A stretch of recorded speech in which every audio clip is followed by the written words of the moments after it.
tak kisah. Saya tak kisah. Saya tak kisah. Saya tak kisah. No, I tak kisah. Saya tak kisah. You are the one is talk to me.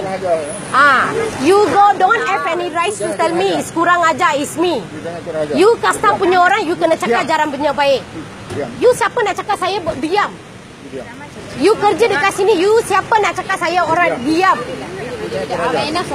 You siapa?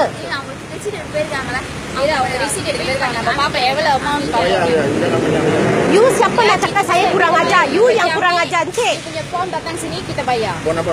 Saya sekarang suruh you kiraan berapa banyak? Kenapa pula you yang nak testkan, you yang kena kira? Saya punya barang, saya dah letak barang. Hello. You jangan nak kurang ajar. Kalau you nak gadah, you pergi gadah dekat tempat lain. You take the picture. He's over to me.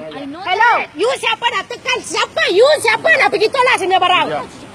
You siapa? You siapa nak tolak saya punya barang? You siapa? Apa kurang ajar? You yang kurang ajar. Bukan saya kurang ajar. Tak, you tak boleh tendang. You tak boleh tendang saya punya barang. You tendang, you punya duit kah? Saya boleh bayar. You yang kenapa tendang? Kenapa you tendang? You kerajaan punya orang, you kena tengah fikir, you kena cakap cara baik. Bukan kurang ajar. You yang kurang ajar.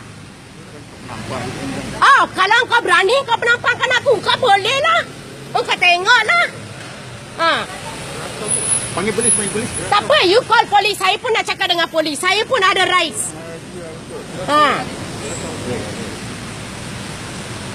So apa masalah kau? Kenapa you tendang saya punya barang? You yang banyak cinta, saya bayar juga. Tak, kita bayar. Kita dah cakap kita dah bayar. You kena bagi you punya proses. Okey, you belum bawa you punya prosedur punya barang tu. Borang semua. You yang kena kirakan.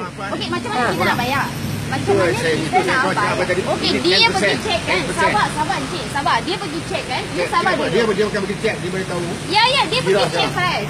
Dan kenapa you yang dia cakap banyak? Tak ada borang dia. Habis macam ni. Tak apa, tak ada borang, tak apa. Nak bayar.